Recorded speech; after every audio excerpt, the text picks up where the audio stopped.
მეგობრებო, იცი რა არის? მე ჩემს სიტყვაში მინდოდა მე ყველაზე ცუდი რაც არის და საშინელება რაც არის.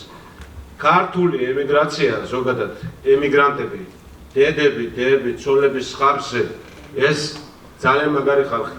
აგზავნიან გულებს საქართველოში, აიუსება რუს კოცების ბიუჯეტი.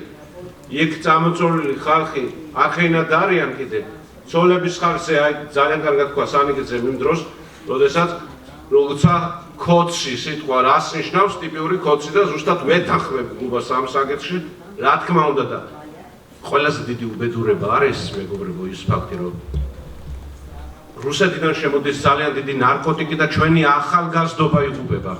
ნარკოტიკებს მიაქვს მთელი საქართველო და ეს არის კატასტროფა და ყველას მინდა გთხოვოთ. ჩვენი ოჯახის წევრებს, მეზობლებს, ნათესავებს ერთმანეთს გადავწახოთ, რომ ეს დიქტატურული რეჟიმი, ყვლელი რეჟიმი, მომაკვდინებელი ჩვენი თაობების ეს უნდა აღიგავოს ლენას დავესახებ პირისა და მისისგან და პირდაპირ მნიშვნელობით თუ არა. ხალხ მრავალი მილიონიანი მარშით შვიდობიანად უნდა დავამხოთ. აი ეს არის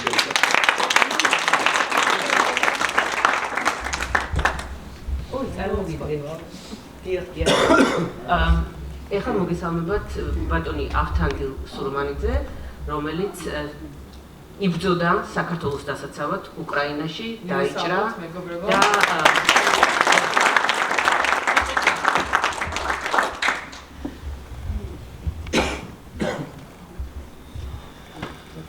მოგესალმებით მეგობრებო, მე დიდად არ ვარ მიშვეული დიდ აუდიტორიას და ტრიბუნას ვსწავლობ. ძალიან სასიამოვნოა ამდენი გულანთებული პატრიოტი, შრომელი ხალხის ერთად ხილვა, მე კეთს ვიხრი ყველა შრომელი ადამიანების წინაშე. ეს ხელები არის საქართველოს აღმშენებელი, ასეთი ხელები დაშერდა საქართველო მიხეილ სააკაშვილის თაოსნობით.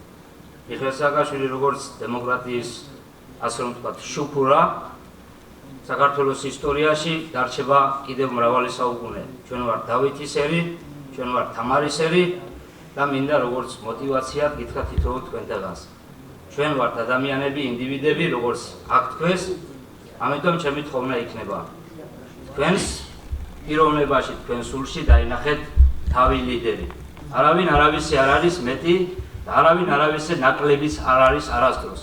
ამიტომ აიგეთ საკუთარ თავზე ინიციატივა, როგორც მე ავიღე ერთ დროს ინიციატივა. არც დედაჩემს არ ყავდა ჩემი თავი მოძულებული, მაგრამ როცა ომში მივდიოდი, გზა დამილოცა და მითხრა, შვილო, შენ გაქვს შენი არჩევანი, შენ ხარ ზრასული მამაკაცი, როგორც ყველა ქართველი კაცი ვალდებულია დაიცვას თავის სამშობლო, ის გავაკეთე მეც. საქართველოს არ ყოლია მეზობელი, რომელსაც მიწა არ წაურთმევია. ეს ცოტა შორს წაგვიყვანს, მაგრამ საქართველოს ერთადერთი მეზობელი, რომელიც ყოველთვის გვერდში იდგა, იღებდა და აცილებდა როგორც შვილს, ეს იყო უკრაინა.